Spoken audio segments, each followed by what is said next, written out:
মুহাম্মদুর রাসূলুল্লাহ সাল্লাল্লাহু আলাইহি ওয়াসাল্লাম কোরআন নিয়ে আগমন করেছেন। আবু জাহেল সাহেব মিটিং ডাকছে, ক্যাবিনেট বসছে, বসার পরে কি করা যায়, একজন এটা করে এত বিচলিত হইছে কেন? মুহাম্মদের না কিছুদিন আগে ভালো মানুষ কইলা, ভালো মানুষ তো, ঠিক না? আরে আবু জাহেলকে জিজ্ঞাসা করেছেন, আচ্ছা আবু জাহেল সাহেব বলেন তো দেখি মুহাম্মদ বিন আব্দুল্লাহ লোকটা কেমন? বলে দেখো আসল কথা কইলে তার মতো লোক কি আসমানের নিচে জমিনে মানুষ কইলে এখন আবার তবে দেখো সে তো সব দিক থেকেই ভালো, কোনোদিন মিথ্যা কথা বলে নাই, সবসময় কোনোদিন কোনো আচরণ খারাপ করে নাই, কিন্তু কোরআন রাজে নিয়ে এসে এইটাই সর্বনাশ করে। কোরআন বুনিয়াদ থেকে মিঠাই দিতে হবে, রাখা যাবে না। কোরআনকে মিটাইবার জন্য অনেক চেষ্টা করেছি, আবার সর্বশেষ চেষ্টা কি চেষ্টা? আবু জাহেল ওইটা দাঁড়ায় বলেন যে তার মাথাটা যদি কেউ খাই খাই না দিয়ে দিতে পারে আমি 100 উট পুরস্কার। আরেকজন ওইটা দাঁড়ায় বলছে যে এই মক্কার জমিনে সবচেয়ে সুন্দরী দেখে একটা মহিলাকে বিয়ে করে দেব। আরেকজন ওইটা বলে আমি বিশাল বড় একটা অট্টালিকা বানিয়ে দেব। পুরস্কার ঘোষণা হইতেছে, ওমর ইবনুল খাত্তাব ঘরের কোনায় বসা ছিল, ওখান থেকে দাঁড়ায়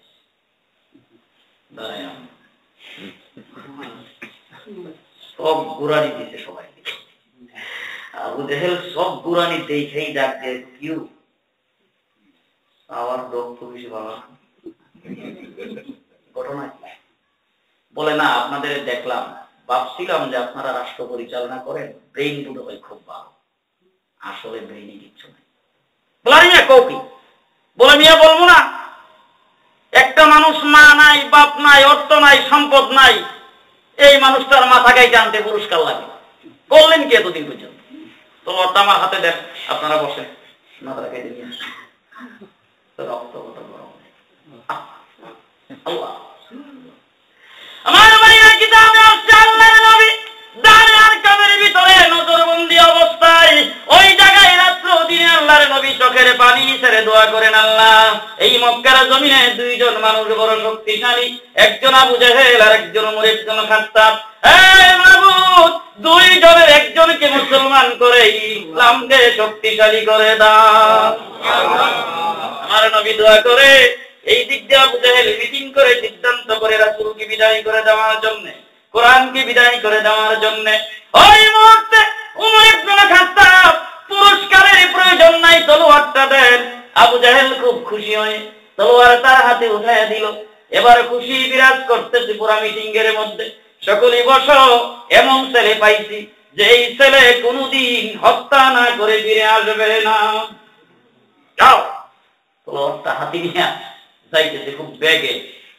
রাত্রের বেলা অন্ধকার, রাস্তায় একজন লোকের সাথে করস হয়েছে। করস বলতেন তো, করস হয়েছে। এমন সময় ওই মানুষটা জিজ্ঞেস করে, মনে হইল কোথায় যাচ্ছে? তো রাত্রের বেলা অন্ধকারের ভিতরে এরকম বেগে এত স্পিড ঘটনা কি? কথা বেশ না। মুহাম্মদ বিন আব্দুল্লাহ মাথা কাটতে যায়।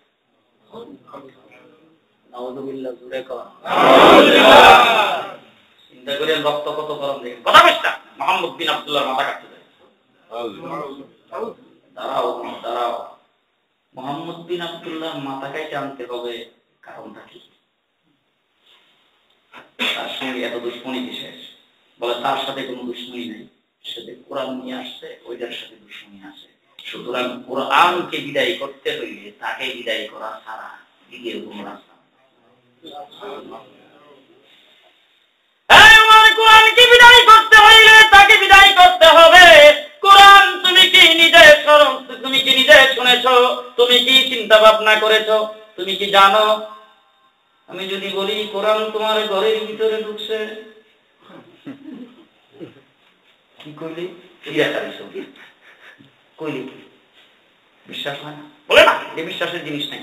আমি ওমর ইবনুল খাত্তাব জীবিত থাকতে আমার ঘরে কোরআন ঢুকবে? কষ্ট। যদি বিশ্বাস না হয়, তোমার বয়নার ভগ্নিপতি মুসলমান হয়ে গেছে। উমর যাইয়া একটু খবর নাও। উমর ইবনুল খাত্তাব কই যা বিশ্বাস হয় না আমার বইনার ভগ্নিপতি মুসলমান হবে। বলে যদি বিশ্বাস না হয় তোমার বইনার ভগ্নিপতির করে কোরআন ঢুকছে, আমি শুই না আসছি, এখনো তাই তুমি শুনতে পাও। উমর ইবনুল খাত্তাব কইছে রাখ, মাথা কাটনি পরে বইনার ভগ্নিপতির সাইখা করে দেন। চিরা রোয়া হয়েছে বইনের বাড়ির দিকে, শুইনেন ঘটনা। ঘরের দরজায় যায় খারিছে, ভিতরে একজন উস্তাদ আর স্বামী আর স্ত্রী দুইজনকে কোরআন শরীফ শিক্ষা দেয়।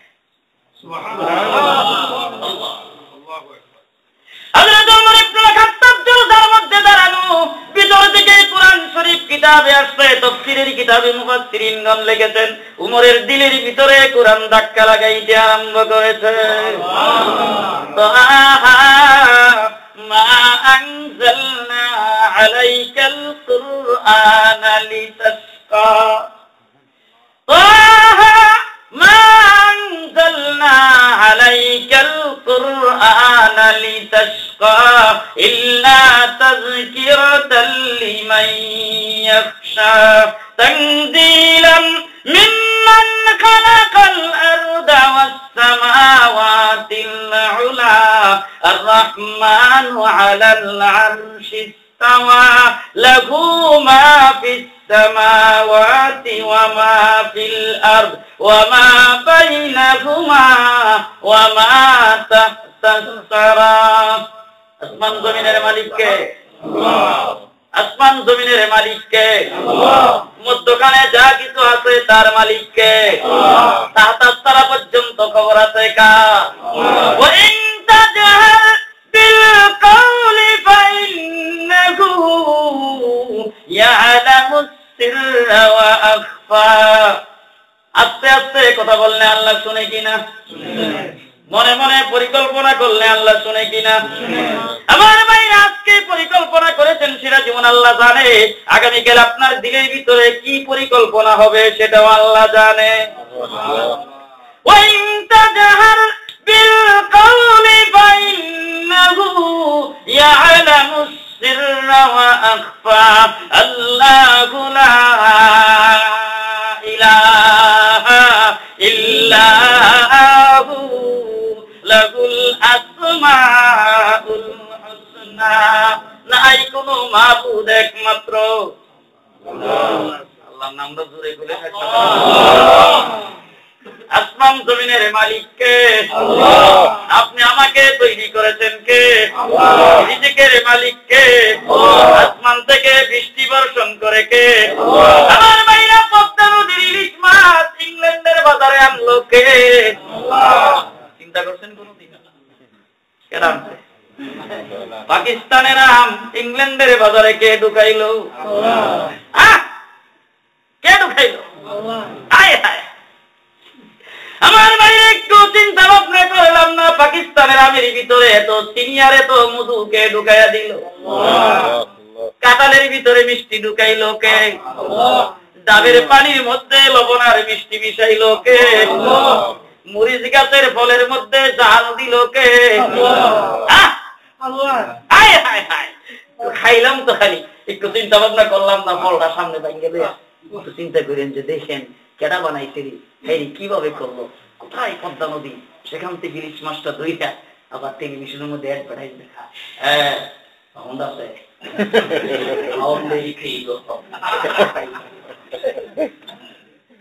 চিন্তা করলেন না আমার ভাইয়া, নাগা মরিচটা পর্যন্ত লয়ে এলেন ইংল্যান্ডের মধ্যে বৈশা বৈশা। আয় হায় হায়, রিজিকের মালিক কে? কে ঢুকাইল রিজিক?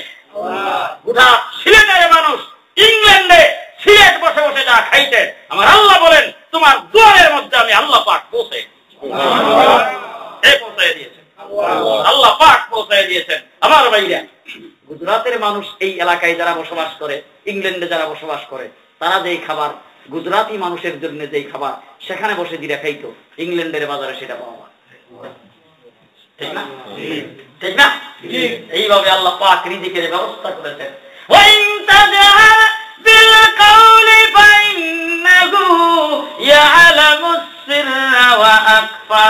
আল্লাহু লা ইলাহা ইল্লাহু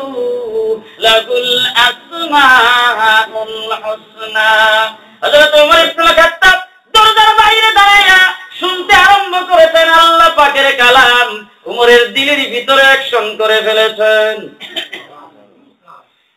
মনে মনে ভাবতেছে যাইবে না ভিতরে ঢুকবে। দিলের ভিতরে কে জানি ডাক দিয়ে বলছে, উমর রে, জীবনে অনেক ভাগ্য, আজকে উমর মাথা কাটার জন্য রওনা হয়েছিলে, মুহাম্মদ বিন আব্দুল্লাহর পায়ের নিচে নিজের মাথা দিতে হবে। শুনতেছে কোরআনের তেলাওয়াত। একটু পরে কোরআন শরীফ আরেকটা দিলের ভিতরে ধাক্কা লাগিয়ে দিয়েছেন, ইন্নানি আনাল্লাহ। ওমর, আমি আল্লাহ, যে আল্লাহ তোমাকে তৈরি করেছে। এই ওমর, লাত আর উজ্জা তোমাকে তৈরি করে নাই, হুবুল আর মানাত তোমার গায়ে শক্তি দেয় নাই, যেই শক্তির বিনিময়ে আজকে দুজাহানের সরদারের মাথা কাইটা আনতে যাও। উমর রে, এই শক্তির প্রতিটা বিন্দু আমি আল্লাহ রাব্বুল আলামিন দিয়েছি। এ দিয়েছেন শক্তি, আমার আল্লাহ পাক দিয়েছেন শক্তি। আমার ভাইরা শক্তির বাহাদুরি দেখায়, সকালবেলা উঠিয়া 4-5 বার পাতলা পায়খানা হয়েছে, আসেনি শক্তি। বাবা 5-7 বার পাতলা পায়খানা হয়েছে, পরে এর 2টা বালিশ দিয়েও ধাক্কা দিয়ে রাখা যায়, এরপরে অ্যাম্বুলেন্সে বসায় না, শোয়ায় না, ঠিক না বেঠিক? পাতলা পায়খানা ভিতর থেকে বের হইলো, শক্তি সব শেষ। এত বড় শক্তির বাহাদুরি দেখাও, কে দেয় শক্তি? আল্লাহ। ইন্নানি আনাল্লাহ, আমি আল্লাহ। হযরত উমর ইবনে খাত্তাব তাফসীরের কিতাবে আসছে, উমরের দিলটাকেই করছে আল্লাহ ভয় ভিতরে ঢুকে। দরজার মধ্যে আওয়াজ দিছে, বইনার ভগ্নিপতি দুইজনে ডাকতে, বড় ভয়। ইসলাম এইভাবে আসে নাই, ইসলাম এইভাবে আসে নাই। আজকে ইংল্যান্ডের বুকে আমি আপনাদের সামনে ওপেন ওয়াজ করতেছি। ইংল্যান্ডে আপনারা হ্যান্ডবিল বিতরণ করে, প্রচার করে, ইসলামের কথাবার্তা বলতে পারে, আল্লাহু আকবারের আযানের ধ্বনি দিতে পারে, আর মুহাম্মদুর রাসূলুল্লাহ সাল্লাল্লাহু আলাইহি ওয়াসাল্লাম কোরআন শরীফ জুড়ে আওয়াজ করে পড়তে পারে নাই, মুসলমান হয়েছে প্রকাশ করতে পারে না। আল্লাহ। ফাতেমা ডাক দিয়ে বলেছেন, স্বামীকে চুপ করো। উস্তাদকে বলেছেন, চুপ করেন, দেখি কে আসছে। বলা তো যায় না, দরজা ফাঁক দিয়া দেখছে কে আইছে। সর্বনাশ, উমর ইবনে খাত্তাব এসে খাইছে। আমাদের দেশের মায়া লোক হইলে, ও মায়া গো, আইছে গো, ওইয়া যে দুধ দিত।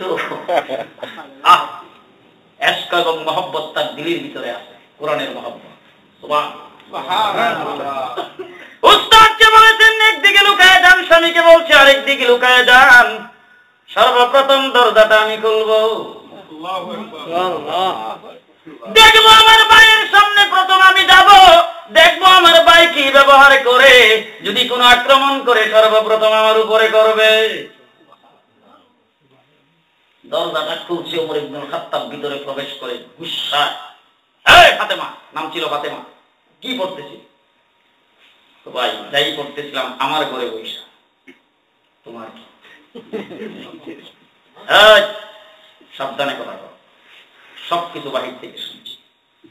ভাই শুইনা যদি থাকো তাইলে তো জিজ্ঞেস করার প্রয়োজন হয়। হযরত ওমর ডাক দিয়ে বলেছেন, ফাতেমা, জিজ্ঞাস করেছে এই জন্য, আমি তোর ভাই, তুই আমার বোন, একই মায়ের দুধ দুইজনে পান করেছি। আমার সঙ্গে একটু পরামর্শ করলি না, একটু জিজ্ঞেস করলি না, মুসলমান হয়ে গেল। ফাতেমা ডাক দিয়ে বলে, ভাই শুনো, মনে রাখেন ভালো করে, পর্দার আড়ালে কোনো মা বোন যদি কথা শুই না থাকেন, আপনারাও মনে রাখেন জবাবটা ফাতেমা কি দিয়েছে।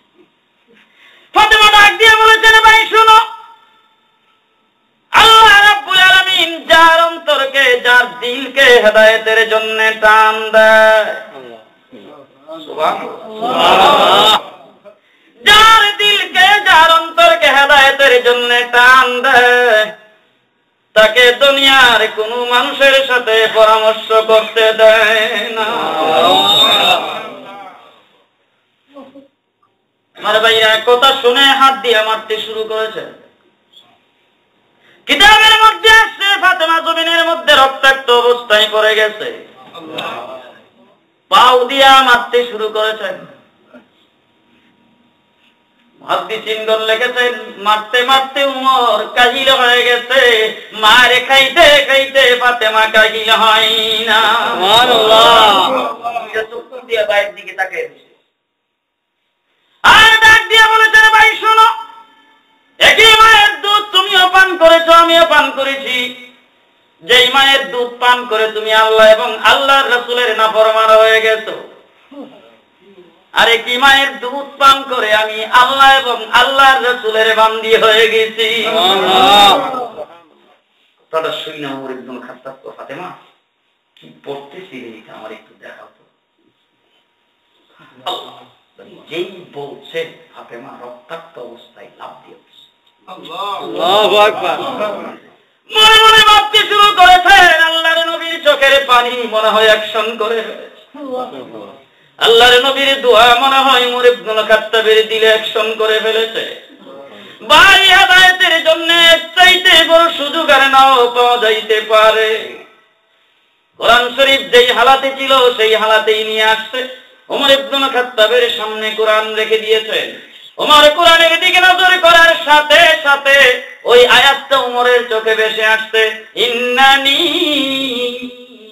আনাল্লাহ। একবার, দুইবার, তিনবার এই আয়াতের মধ্যে চোখ বুলাইতে আরম্ভ করেছেন ওমর।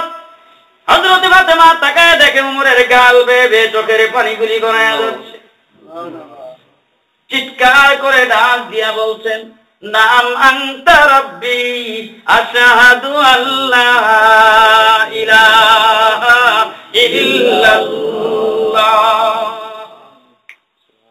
তো মহব্বতের সাথে জিকির করেন, সুবহানাল্লাহ ওয়ালহামদুলিল্লাহ লা ইলাহা ইল্লাল্লাহ, সুবহানাল্লাহ ওয়ালহামদুলিল্লাহ লা ইলাহা ইল্লাল্লাহ, সুবহানাল্লাহ ওয়ালহামদুলিল্লাহ লা ইলাহা ইল্লাল্লাহ, সুবহানাল্লাহ ওয়ালহামদুলিল্লাহ লা ইলাহা ইল্লাল্লাহ, সুবহানাল্লাহ ওয়ালহামদুলিল্লাহ লা ইলাহা ইল্লাল্লাহ, সুবহানাল্লাহ ওয়ালহামদুলিল্লাহ লা ইলাহা ইল্লাল্লাহ, লা ইলাহা ইল্লাল্লাহ, মুহাম্মাদুর রাসূলুল্লাহ সাল্লাল্লাহু আলাইহি ওয়াসাল্লাম। কিতাবের মধ্যে আছে, ফাতেমা মুখের মধ্যে হাত দিয়ে ইশারা করেন, ভাই চুপ করো। সর্বপ্রথম সাক্ষী আল্লাহর উপরে সাক্ষী দেওয়া, ঠিক না? ঈমানের তো দুইটা অংশ, আল্লাহর উপরে আল্লাহর একত্ববাদের সাক্ষী দেওয়া, রাসূল সর্বশেষ নবীর সাক্ষী দেওয়া, ঠিক না? হ্যাঁ ভাই, সর্বপ্রথম সাক্ষী যে তুমি আমার ঘরে বসে দিয়ে দিলে, দ্বিতীয় সাক্ষী রাসূলের দরবারে যাইয়া দিতে হবে। হুজুর তো তোমার জন্য চোখের পানি ছেড়ে দোয়া করে। হযরত ওমর ইবনে খাত্তাব বলে, চলো। রওনা হইছে, মাথা কাটতে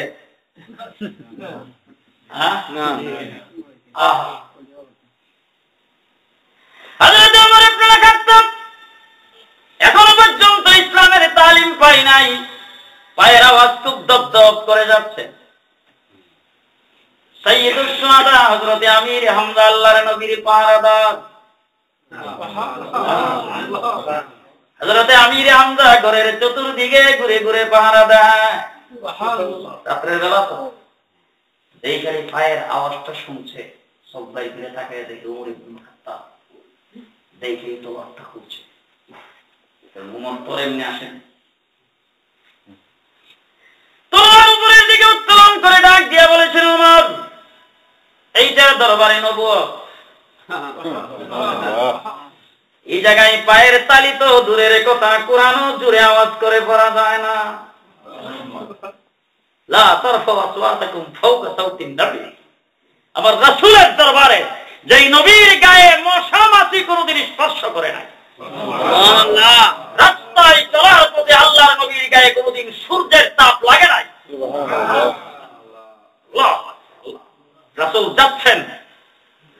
ফেরেশতারা আয়েশা হুজুরকে ছায়া দিয়ে রাসূল যাচ্ছেন, ফেরেশতা আল্লাহর নবীকে ছায়া দিয়ে গাছের নিচে রাসূল যায় বসছেন। এই গাছে কোনো পাতা নেই, মৃত গাছ। বসার সাথে সাথে পটপট করে কাঁপায়। এক রাহেব রাসূলকে দাওয়াত করেছেন। হুজুর আকরাম সাল্লাল্লাহু আলাইহি ওয়াসাল্লাম নবী হন নাই, বালক 10 বছরের। আল্লাহর নবী এবং তার চাচা সহ শাম দেশে যাচ্ছেন, এই কাফেলা সহ দাওয়াত করেছেন। লম্বা চড়া ঘটনা। হুজুর আকরাম সাল্লাল্লাহু আলাইহি ওয়াসাল্লাম কাফেলার সকলের পরে গেছে, আর সমস্ত মানুষ যাইয়া গাছের ছায়ার নিচে অবস্থান নিছে। এবার হুজুর যাওয়ার পরে ওই গাছের ছায়া তার জায়গা নাই, রৌদ্রের জায়গা। রাসূল যাইয়া রৌদ্রের মধ্যেই বসছে, গাছটা কাইট হইয়া আইসা রাহেব ডাক দিয়ে বলেছেন, নবীর নিদর্শন, উনি আখিরি জমানার নবী হবে, সেটা প্রমাণ। সেই নবী পাহারাদার হলেন সাইয়্যিদুশ শুহাদা হযরতে আমির হামজা। তলোয়ারটা উপরের দিকে উত্তোলন করে ডাক দিয়ে বলে, ওমর, সামান্যতম বিয়াদবানা পাপ নিয়ে যদি তুমি এসে থাকো, আমি সাইয়্যিদুল মুরসালিনের পাহারাদার। সুতরাং শক্তি কার কতটুকু আছে সেটা দেখার বিষয় না, আমার জান তাকুক আর যাক, আমার তলোয়ার তোমাকে রেহাই করবে। যদি বিয়াদবানা পাপ না নিয়ে এসে থাকো, পায়ের তালি আস্তে করে সামনের দিকে বাড়ো। হযরত ওমরের সাথে আমির হামজার কথাবার্তা চলতেছে। এমন সময় আল্লাহ রাব্বুল আলামিন সাইয়্যিদুল মুরসালিনের দরবারে জিবরাইল আমিনকে প্রেরণ করে দিয়েছেন। যিনি মাথা কাটিতে রওনা হয়েছেন, তার ইসলাম কবুলের খবর জিবরাইল আমিনের মাধ্যমে আল্লাহ পাক দিয়েছেন। জিবরাইল এসে রাসূলকে ডাক দিয়ে বলেছেন, নবী হে, ওমর ইবনে খাত্তাব মাথা কেটে নেওয়ার জন্য আসে নাই।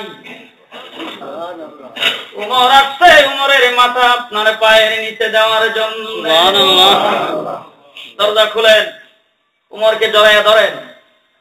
আহা, রাস্তায় বোনের সঙ্গে এরকম ব্যবহার করে আসছে। হুজুর রওনা হয়েছিল মাথাটা কেটে নিতে, শিকারী কিন্তু বড় মজলুম। আল্লাহর নবী সাহাবায়ে কেরামকে ডাক দিয়ে বলেছেন, সাহাবীরা দরজা খুলো। ওমর ইবনে খাত্তাব মাথা কেটে নেওয়ার জন্য আসে নাই, ওমর ইবনে খাত্তাব বিরোধিতার জন্য আসে নাই, ওমর আসছে তার মাথা আমার পায়ের নিচে দেওয়ার জন্য। সুবহানাল্লাহ। দরজাটা খুলো, ওমরকে আসতে দাও। ওমর ইবনে খাত্তাব দরজা খুলতে ভিতরে প্রবেশ করেছেন। ভিতরে প্রবেশ করার সাথে সাথে হুজুর আকরাম সাল্লাল্লাহু আলাইহি ওয়াসাল্লাম ওমরকে খুবই মায়া দরদের ভাষায় ডাক দিয়ে জিজ্ঞেস করেছেন, ওমর ইবনে খাত্তাব কি মনে করে আসছেন, কি মনে করে আসছেন?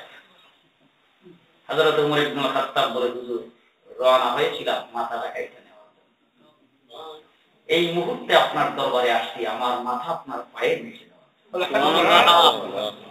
এই নবী রওনা হয়েছিলাম দুশমনী করার জন্য, এই মুহূর্তে আগমন করেছি গোলামির হক আদায় করার জন্য। হুজুর গো, চিরকালের জন্য গোলাম বানায় নেন। কিতাবের মধ্যে আসছে আল্লাহর নবী ওমর ইবনে খাত্তাবকে জড়ায়া ধরে ডাক দিয়া বলেছেন, এই ওমর, এই মুহূর্তে আল্লাহ রাব্বুল আলামিন তোমার জাহান্নামকে জান্নাতের দ্বারা পরিবর্তন করে দিয়েছেন।